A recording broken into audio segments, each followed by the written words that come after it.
न वो सपना सच था, न ये जागरण में देख रहे हो, न ये सच है। बोले सत्य क्या है?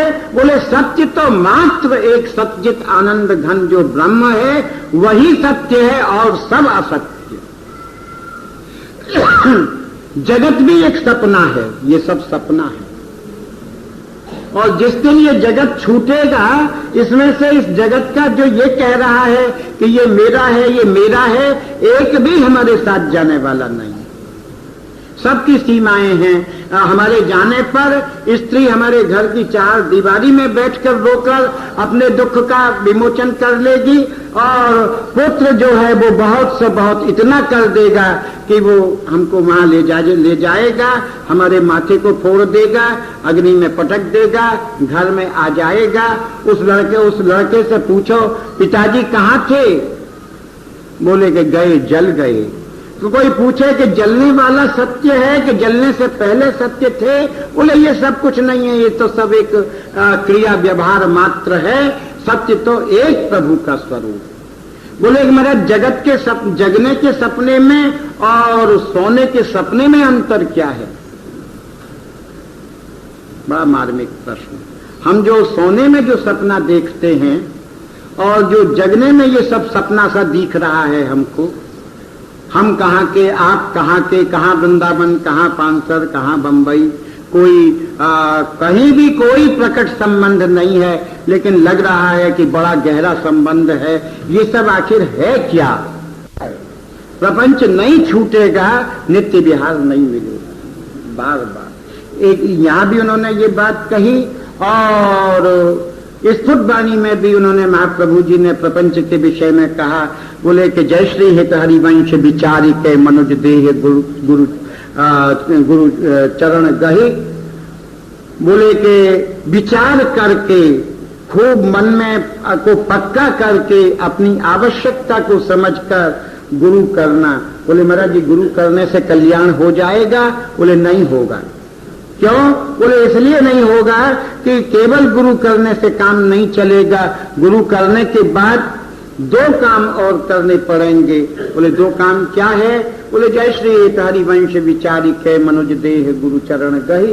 बोले सकही तो सब पर पंच तज कृष्ण कृष्ण गोविंद कहे। अगर कर सके, महाप्रभु जी जानते हैं ठाकुर छूट सकता है लेकिन प्रपंच नहीं छूट सकता, ये जीव का स्वभाव है। अभी हमारे पास श्री जी प्रकट हो जाएं और श्री जी प्रकट होकर कहें कि देख भाई हम तुझसे बहुत खुश। बोले बड़ी कृपा, यही चाहते हैं आप हमसे खुश रहो।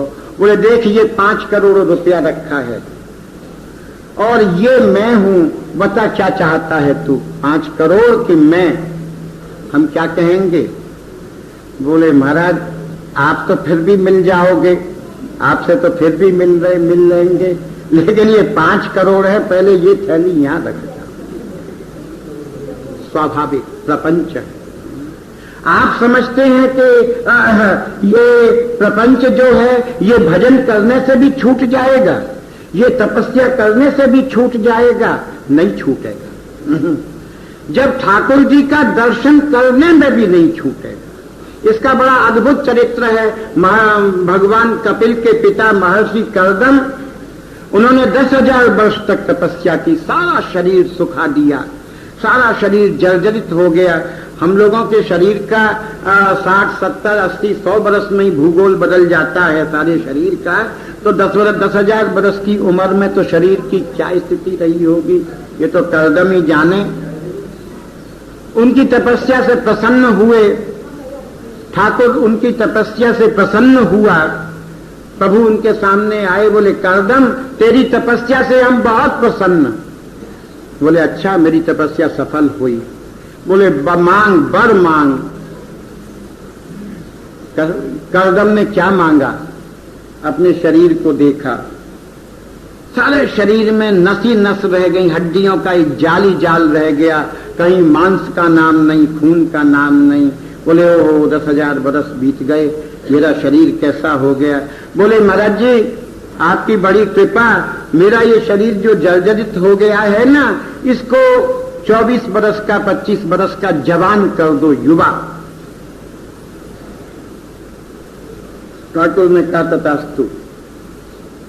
और बोले महाराज बहुत 10,000 बरस तक तपस्या की, कोई संसार का भोग नहीं देखा, संसार का कोई रस नहीं चाखा। मेरी इच्छा यह है कि एक बड़ा दिव्य विमान हो जिसमें तमाम विलास की सामग्री हो और एक बहुत सुंदर कन्या हो जिससे मेरा विवाह हो और मैं उस विमान में मुक्त रूप से रमण करूं। करदम ने भी भगवान ने भी माथे में हाथ धर के खड़े हो गए। बाहरे करदम 10,000 बरस तपस्या की, वो एक विमान में बैठकर और भोग विलास में, किसी स्त्री के भोग विलास में भोग करने के लिए तूने 10,000 बरस तरफ तपस्या की और मैं भी तेरे सामने आ गया। तैने अपने मुख से एक बार ये नहीं कहा कि मेरी इच्छा ये है कि सदा सर्वदा मैं आपका सामीप्य मिले, आपकी शरण मिले, आपका दर्शन मिले। ये न कहकर मुझसे स्त्री मांगता है, स्त्री तो तेरा पिता ही दिला देता, इसके लिए इतनी सब आफत। लेकिन प्रभु मिलने के बाद भी हम उनको मांग लेंगे, ये बड़ी कठिन बात। जीव जो है ये प्रभु से उनका वैभव मांगता है।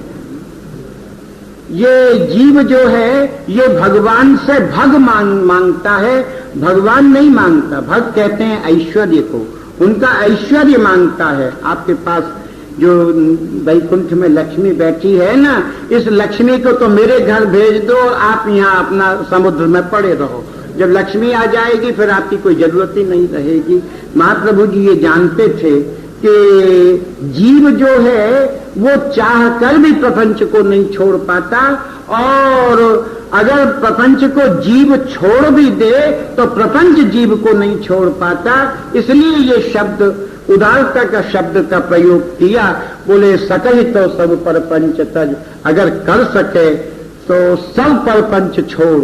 और बोले अगर सब न छोड़ सके तो कुछ तो छोड़ दे बाबा, कुछ छोड़ने से सब छूट जाएगा, अभ्यास बन जाएगा। तो बोले ठीक है महाराज, आपकी आज्ञा मान लूंगा, सारा प्रपंच छोड़ दूंगा, लेकिन प्रपंच छोड़ के फिर मैं क्या करूं? बोले गुरु शरणागति को तुमने ग्रहण किया, तुमने प्रपंच को छोड़ा, प्रपंच छोड़कर अब क्या कर? बोले कृष्ण कृष्ण गोविंद कहे।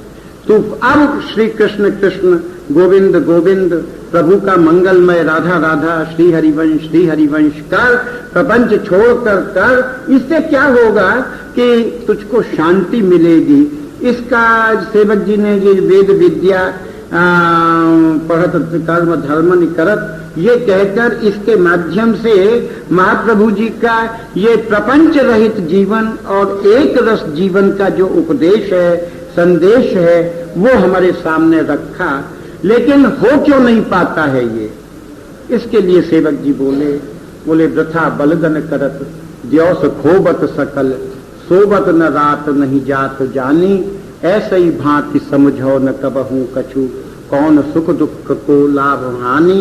बोले तब सुख हरिवंश गुण नाम रसना घटत, और बहुवचन अति दुख दानी, हानि हरिवंश के नाम अंतर परे, लाभ हरिवंश उच्चरत बानी।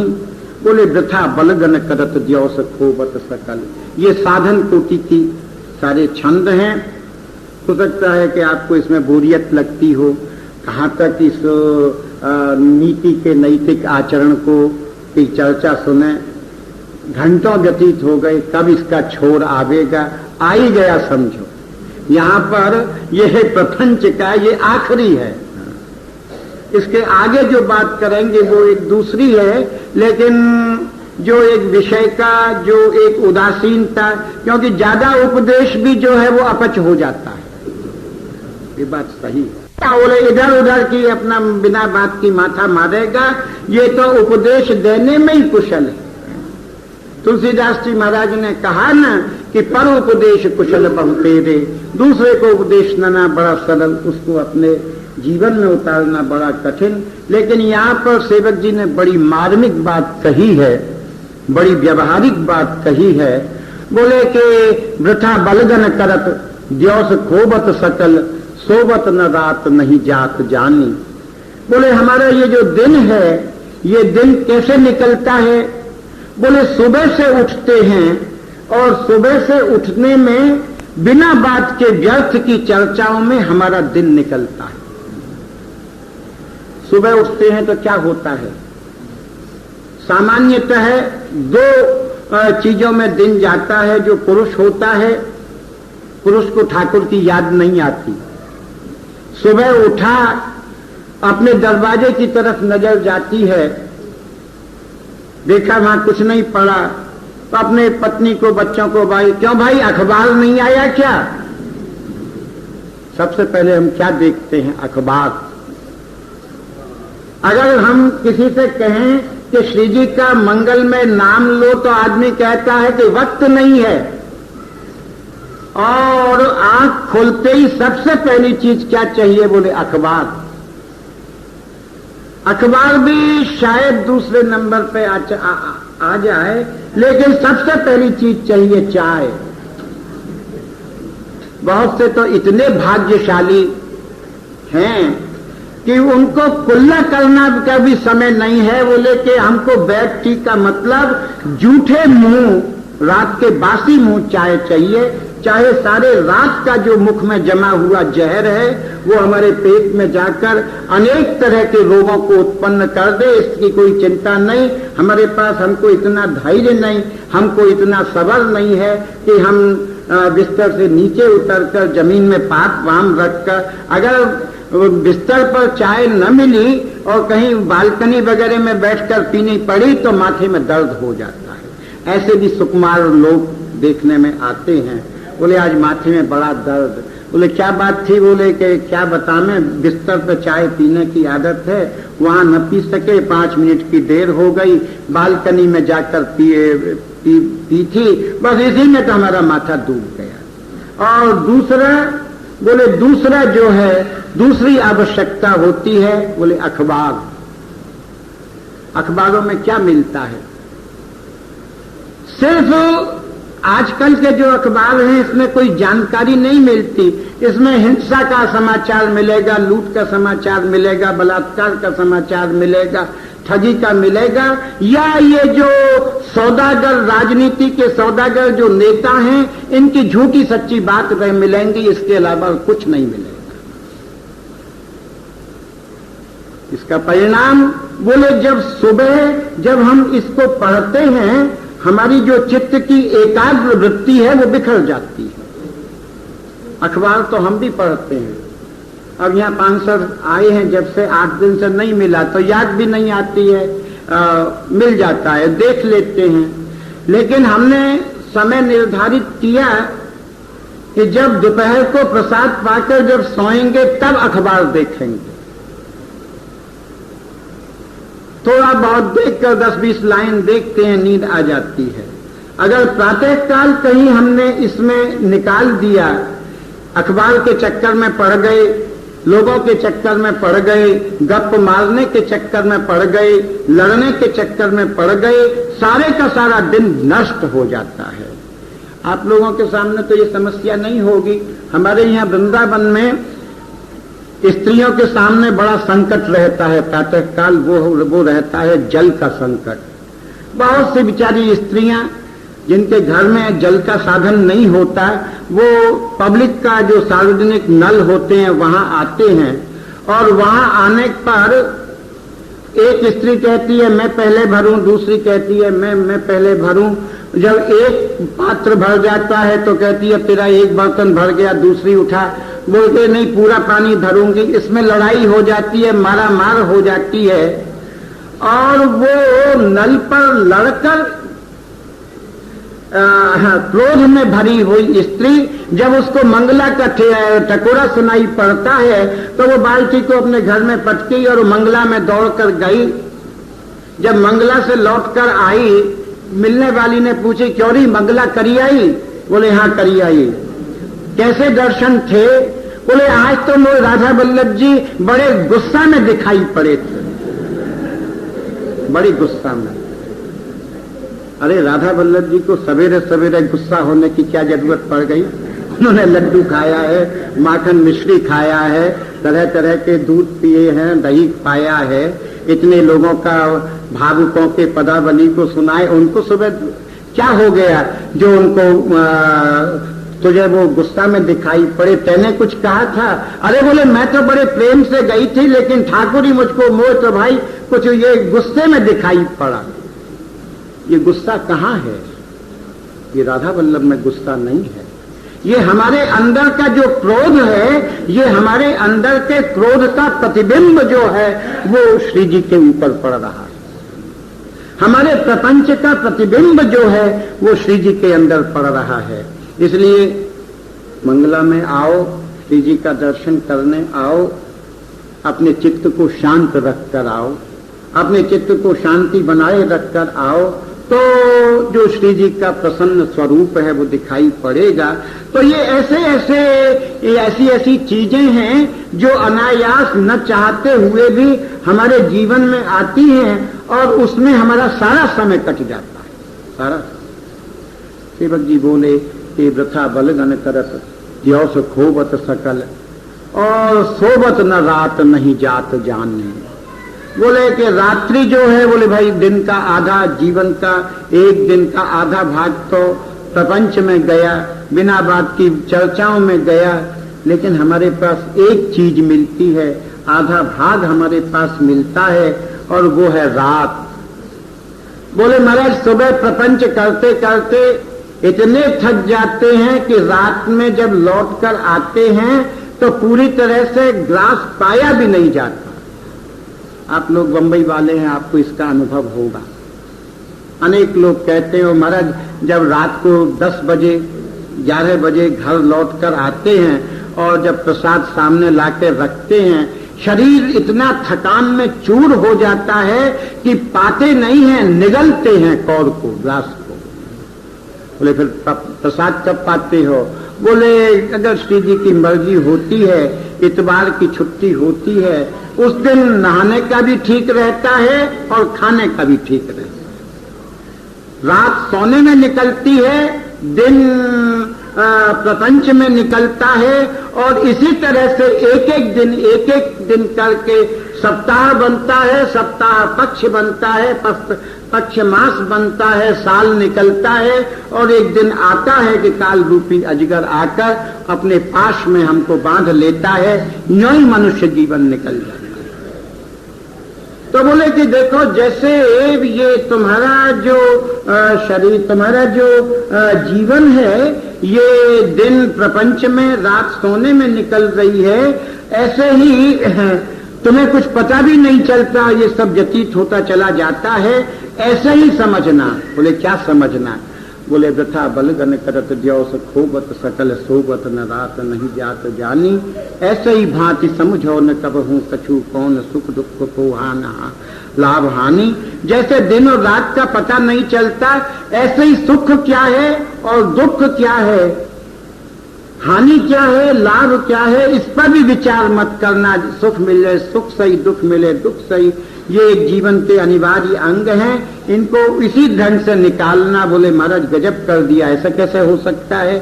सुख और दुख का तो ज्ञान रहता है, लाभ और हानि का ज्ञान तो रहता है। तो बोले अगर सुख और दुख, लाभ हानि का ज्ञान करना चाहो तो उसका उन्होंने बड़ा एक तात्विक वस्तु दी है। बोले कि सुख क्या है, दुख क्या है, लाभ क्या है, हानि क्या है, एक प्रेमी की, एक रसिक की, एक हितधर्मी की। तो बोले तब सुख हरिवंश गुण नाम रसना घटत और बहुवचन अति दुख दानी। बोले कि सुख क्या है? बोले जितनी देर तुम्हारे मुख से श्री हरिवंश नाम का नाम, इनका यश, इनकी वाणी निकले, ये सुख है, और इसके अतिरिक्त जितना भी वचन निकलता है वो है दुख। बोले आपने दुख बताया, सुख बताया, लाभ और हानि क्या होती है? बोले हानि हरिवंश के नाम अंतर पर है, लाभ हरिवंश उच्चरत बानी। बोले हरिवंश के नाम में, इसके भजन में अगर अंतर पड़े तो समझना चाहिए कि हानि है, और इसके ये भजन बढ़ता जाए तो ये लाभ है। इसके लिए हम एक काम कर सकते हैं कि एक डायरी बनाकर, और जितना भी हमारे द्वारा नाम लिया जाए उस नाम की संख्या को उस तारीख के हिसाब से लिख सकते हैं, और दूसरे दिन के भजन को उससे मिला सकते हैं। बोले कल 1000 नाम निकला था, आज 900 नाम निकला, 100 नाम हानि है, इस घाटे को पूरा करना है। आप लोगों को यहाँ पानसर के भावुकों को इसका अनुभव है, क्योंकि यहाँ बहुत से ऐसे भाग्यशाली रसिक वैष्णव हैं जिन्होंने हरिवंश नाम लिखा। ये अपने भोगी भाई आते हैं, रजिस्टर दे रखा है, 1.25 लाख हरिवंश नाम लिखना, 2.5 लाख हरिवंश नाम लिखना। ये क्या है? ये 1.25 लाख नाम हमने जब लिखा, 1.25 लाख नाम की पूंजी हो गई। बोले क्यों भाई, तुम्हारे पास है कुछ? बोले यहाँ जगत के कागज के टुकड़े तो कम हैं, इतने नहीं हैं, लेकिन परम धन 1.25 लाख है मेरे पास। ये जो नाम है ना, ये परम धन है। व्यास जी ने इसको परम धन कहा, परम धन राधा नाम आधार। तो इसका एक संग्रह चाहे 10 ही का हो, चिंता की बात नहीं है। जब आपका ये 10 नाम का आपके रिकॉर्ड में होगा तो ये आपके अंदर, हमारे अंदर उत्साह पैदा करेगा। 10 तो आ गए, अब कल 20 नाम जोड़ेंगे, फिर 30 नाम जोड़ेंगे। जैसे इसको इस ढंग से इसको करना पड़ेगा। जैसे बच्चा होता है ना, माता पिता उसको एक गोलक दे देते हैं मिट्टी की, और उसको कुछ हाथ खर्च देते हैं, तो उससे कहते हैं कि देख हमने तुझको 1 रुपया दिया है, 50 पैसा गोलक में, 50 पैसा तेरे, उसको जो भी तू चाहे उसका उपयोग कर। जब गोलक भर जाती है, वो फोड़ता है और उसमें 10, 20, 25 रुपया का जो खेरीज निकलता है, बच्चे को कितनी खुशी होती है। सबको दिखाएगा, ये मेरी गोलक, ये मेरी कमाई, ये मैंने इसका संग्रह किया। ऐसे ही जो रसिक जन है, जब इसके नाम का संग्रह होता है और 1 महीने में जब वो पूरा उसका योग निकाल कर, और जब अपने इष्टों से, मित्र से घर में बोले देखो 5000 नाम कमाया मैं। ये जो 5000 नाम है ना, ये अगर कम गया तो इसकी ब्याज में ही हमारा सब कुछ निकल जाएगा। इसलिए सेवक जी बोले हानि हरिवंश के नाम अंतर परे, लाभ हरिवंश उच्चरत बानी। बोले महाराज जी पूंजी तो आ गई, लेकिन पूंजी वो अच्छी होती है जिसमें ब्याज भी मिले। जो पूंजी को कमावे उसका वो पूंजी सही होती है। तो बोले हरिवंश नाम का लाभ तो बता दिया, इसकी ब्याज क्या है इसके संग्रह की? बोले ब्याज है कि नाम के साथ में अगर वाणी का पाठ करते जाओ तो समझ लो कि ये वाणी का पाठ नाम का ब्याज है। इस तरह से सेवक जी ने इसकी चर्चा की। अब 2 छंद और हैं, लेकिन अब आपके प्रसाद का समय हो गया, तो प्रसाद पाइए, फिर शाम को फिर चर्चा करेंगे। श्रद्धा वल्लभ।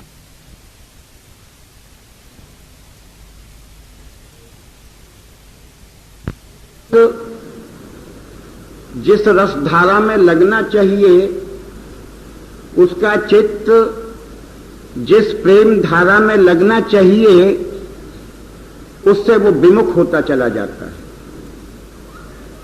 ये जो वृथा बलगन करत द्योस खोबत सकल, ये जो बात सेवक जी महाराज ने कही, इसका स्रोत कहां है? स्रोत कहां से लाए इस बात को? इसका स्रोत है श्रीमद् राधा सुधा निधि। और राधा सुधा निधि में श्री हरिवंश महाप्रभु ने श्री जी के चरणों के अतिरिक्त और जितनी भी बात है उस सब के प्रति अपनी उदासीनता प्रकट की है। कोई व्यक्ति महाराज जी के पास आया और उसने आकर कहा कि महाराज जी विषय क्या होते हैं, वासना क्या होती है, कामनाएं क्या होती हैं। बहुत सुन रखा है इनके विषय में कि विषय होता है, वासना होती है। आप कुछ कृपा करके बता सकते हैं कि विषय का क्या स्वरूप है? तो महाप्रभु जी ने बड़ी स्पष्टता से, निर्भीकता से कहा कि अलम विषय वार्तया। बोले ये जो तुम विषय की चर्चा हमसे करना चाहते हो, इस चर्चा को बंद कर दो। विषय वासना ये कोई चर्चा का विषय नहीं है। इस पर क्या चर्चा करेंगे? इसलिए तो हम पीड़ित ही हैं। जीव मात्र विषय से, वासना से पीड़ित है। इसकी चर्चा क्या करनी है? हम सब जानते हैं। बोले महाराज जी, फिर भी अगर विषय का स्वरूप समझ जाए व्यक्ति, हो सकता है इसको छोड़ने का प्रयत्न करे। बोले मैं स्वरूप समझने की बात नहीं करता, मैं तो इसकी चर्चा का निषेध कर रहा हूं कि इसकी तो चर्चा भी मत कर। ये बड़ा भारी संकेत है।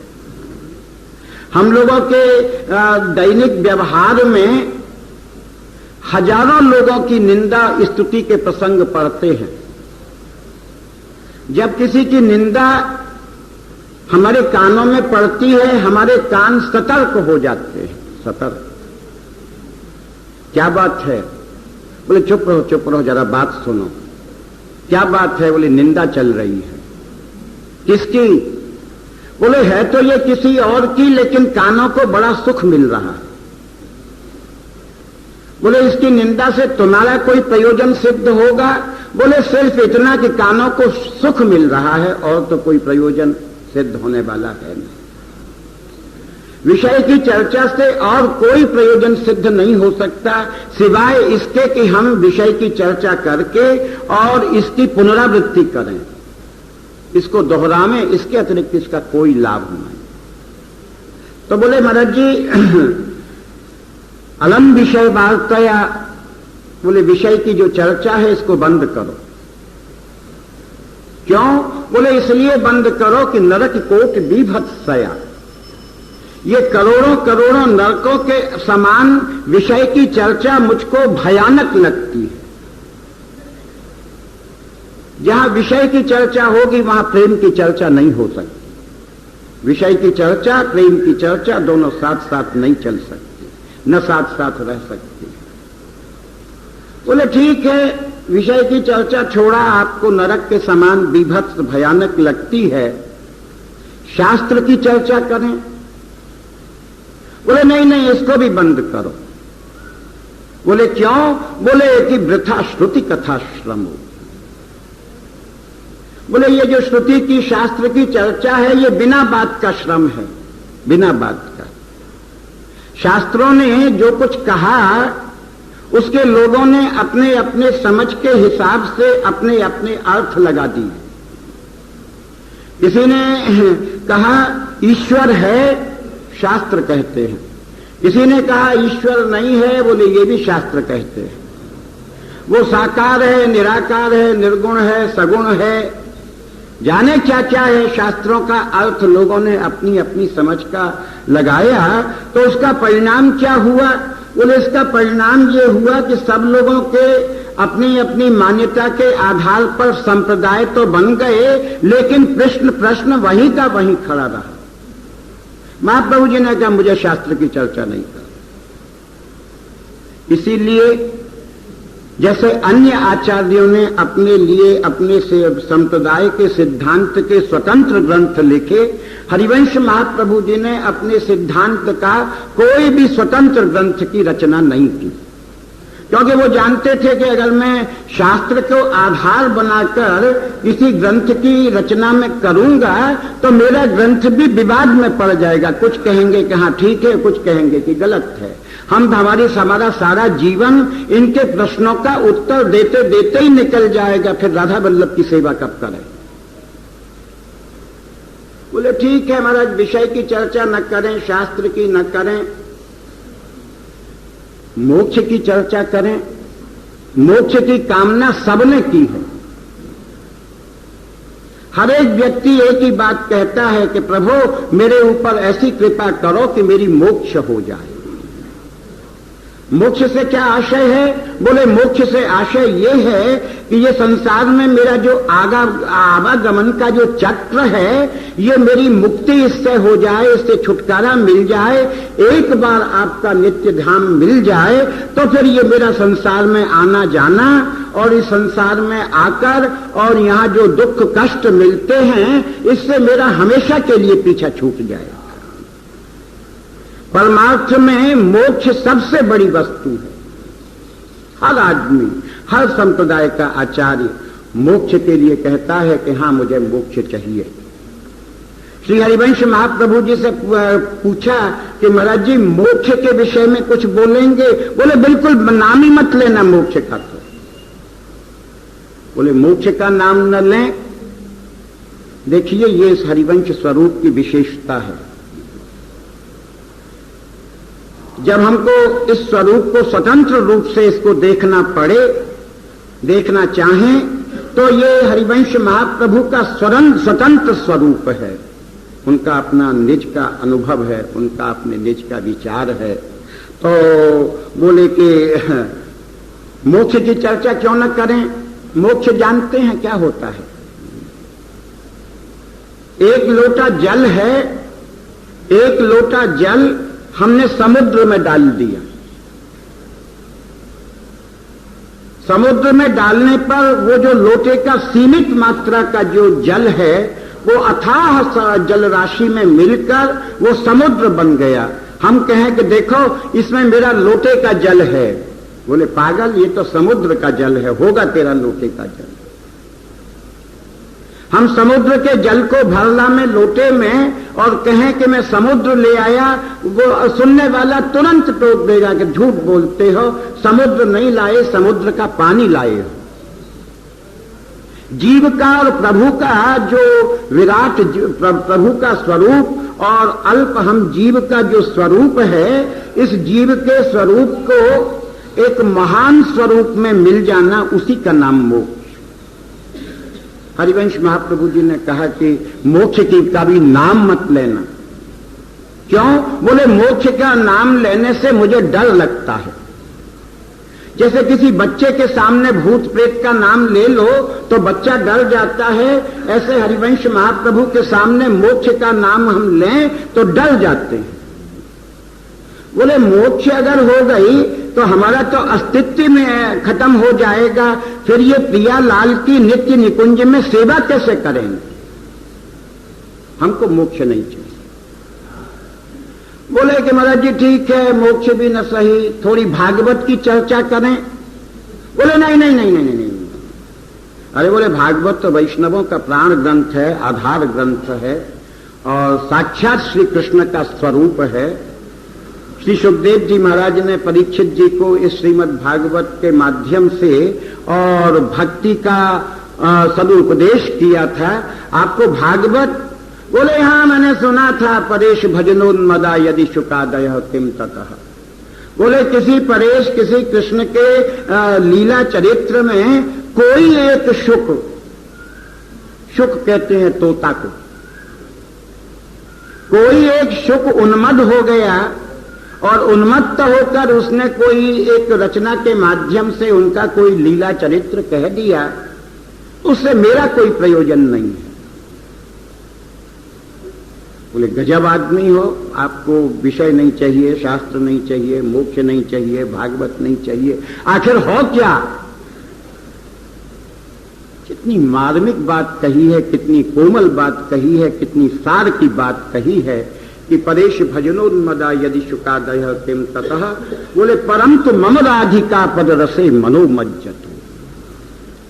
इसका कारण यह है इन सब चीजों का निषेध करने का कि मेरा जो चित्त है वो जो श्री प्रिया के चरणार बिंद में से निकलने वाली जो अनंत रस के मकरंद की धारा है, उस मकरंद धारा में मेरा ये जो चित्त है, मेरा ये जो मन है, मेरा जो प्राण है, मेरा जो शरीर है, ये उसमें रात दिन स्नान करता रहता है।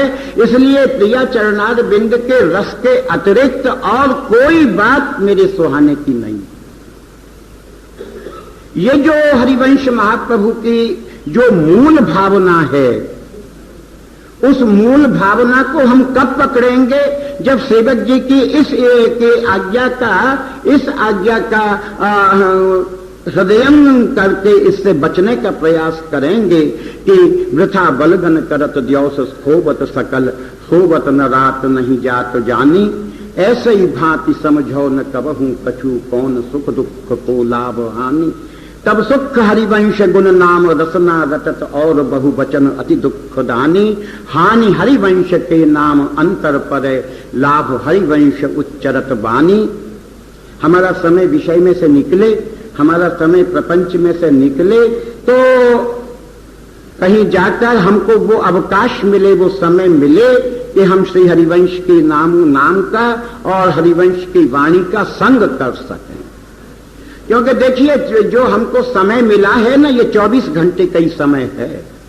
बहुत लोग कह देते हैं महाराज करना तो चाहते हैं लेकिन टाइम नहीं मिलता। बोले टाइम तो मिल सकता है अगर निकालना चाहो तो।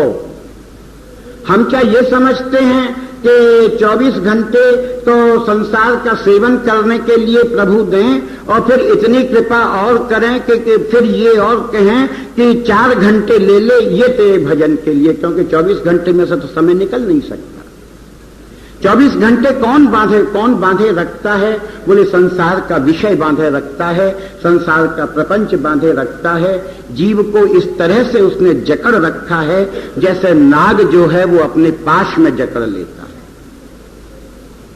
तो बोले इससे मुक्त होकर जब हम इस नाम वाणी का आश्रय ग्रहण करेंगे तो इस नाम वाणी का आश्रय ग्रहण करने पर हमको क्या वस्तु मिलेगी, इसका उल्लेख करते हुए श्री सेवक जी कहते हैं कि नाम वाणी निकट श्याम श्यामा प्रगट। जहां नाम है, जहां वाणी है, वहां साक्षात श्यामा श्याम प्रकट है हमारे साथ। जहां नाम नहीं है, जहां वाणी नहीं है, वहां श्यामा श्याम भी नहीं है। सिद्धांत नाम वाणी प्रकट श्याम श्यामा, नाम वाणी नहीं, नाम वाणी निकट श्याम श्यामा प्रकट रहत निषदिन परम प्रीति जान। जिस भावुक के हृदय में श्री हरिवंश नाम रहता है, जिस भावुक के हृदय में श्री हरिवंश की वाणी रहती है, वहां पर समझना चाहिए कि श्री हरिवंश और प्रिया प्रीतम अत्यंत प्रीति पूर्वक उसके हृदय में निवास करती है। समझना पड़ेगा। और जिसके हृदय में नाम और वाणी विराजमान रहता है उसके प्रति हमारा आचरण क्या बने। तो सेवक जी ने इसका 8वें प्रकरण में इसका उल्लेख किया है कि जो व्यक्ति श्री हरिवंश नाम सुनावे उसके ऊपर अपने प्राणों को बलिहार कर दो। कारण कि नाम और वाणी ये हमारे हृदय में आ गई है। जब नाम और वाणी के रूप में श्री हरिवंश और प्रिया प्रीतम हमारे हृदय में आ गए हैं तो इसके अतिरिक्त और हम अपने हृदय में रखकर करेंगे भी क्या। प्रीतिपूर्वक ये दोनों स्वरूप हमारे हृदय में आते हैं। नाम वाणी निकट श्याम श्यामा प्रकट।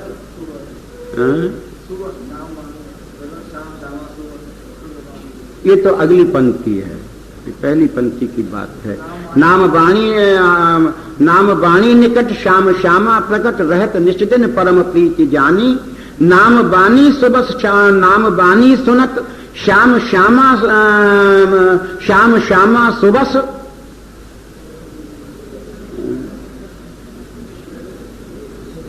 नाम वाणी सुनत श्याम श्यामा सुबस रसद माधुर्य अति प्रेम दान। बोले जहां पर जब हम प्रिया प्रीतम को श्री हरिवंश महाप्रभु को उनका मंगलमय नाम जब सुनाते हैं ना, उनकी वाणी का यश सुनाते हैं तो प्रिया प्रीतम हमारी वाणी को सुनकर प्रसन्न हो जाते हैं। श्री ध्रुवदास जी ने जब अपनी वाणी 42 लीला की रचना की और उस वाणी की रचना को करके सबसे पहली श्रोता कौन थी? बोले वो थी प्रिया जी। प्रिया जी को श्री 42 लीला जब सुनाई, प्रिया प्रीतम उन्मत्त होकर उनकी 42 लीला का श्रवण कर रहे थे, तो उस वाणी को सुनकर प्रिया प्रीतम की जो प्रतिक्रिया हुई, उसके विषय में रसिक अनन्य माल में महात्मा भगवत मुदित जी ने श्री ध्रुवदास जी के चरित्र में लिखा कि वाणी श्री ध्रुवदास की सुन जोरी मुस्काए। जब उन्होंने 42 लीला सुनी, इतना आनंद आया कि प्रिया प्रीतम मुस्कुराने लगे। कारण कि उस वाणी के माध्यम से उन्होंने अपना सुयश सुना। वाणी से क्या सुना? बोले वाणी में रूप है, वाणी में लीला है, वाणी में धाम है, और वाणी में जितना संपूर्ण नित्य विहार का जितना वैभव है, ये सब है। जब हम उनका विमल चरित्र, हम भावुक लोग जब बैठते हैं, आप लोग यहाँ आते हैं और यहाँ उत्सव करते हैं, श्री जी का दर्शन करते हैं, पद का गायन करते हैं। आज खिचड़ी का उत्सव था, तो प्रातःकाल सुल्तांत के पद यहां सब भावुक लोग बैठकर उसका गान कर रहे थे। कोई पूछे कि आप ये काहे को गा रहे हो यहां?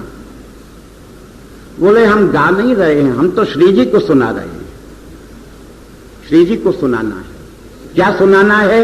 उनकी वाणी उनको सुनानी है, उनकी लीला उनको सुनानी है कि ये आपकी लीला है, ये आपका मंगलमय नाम है, और ये जो आपका स्वरूप है, ये कैसे कैसे विलक्षण विलक्षण कौतुक इस वृंदावन में करके और इस उपासना को नित्य बनाए रखता है। ये जो यश है, ये हम आपको सुना रहे हैं।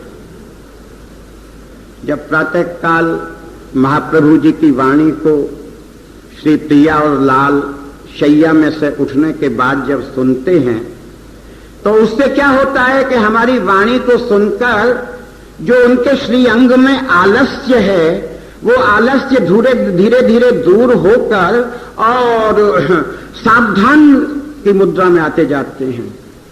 जहां जो शैया में जो उनका अस्त व्यस्त स्वरूप है, उसको संभालने लगते हैं। इसीलिए आप देखें कि मंगला से पूर्व में ललितादिक इत्यादि सहज जाकर नहीं जगा देती। बोले प्रातः काल हो गया, चलो श्री जी को जगा में। ये एक प्रसंग की बात है। और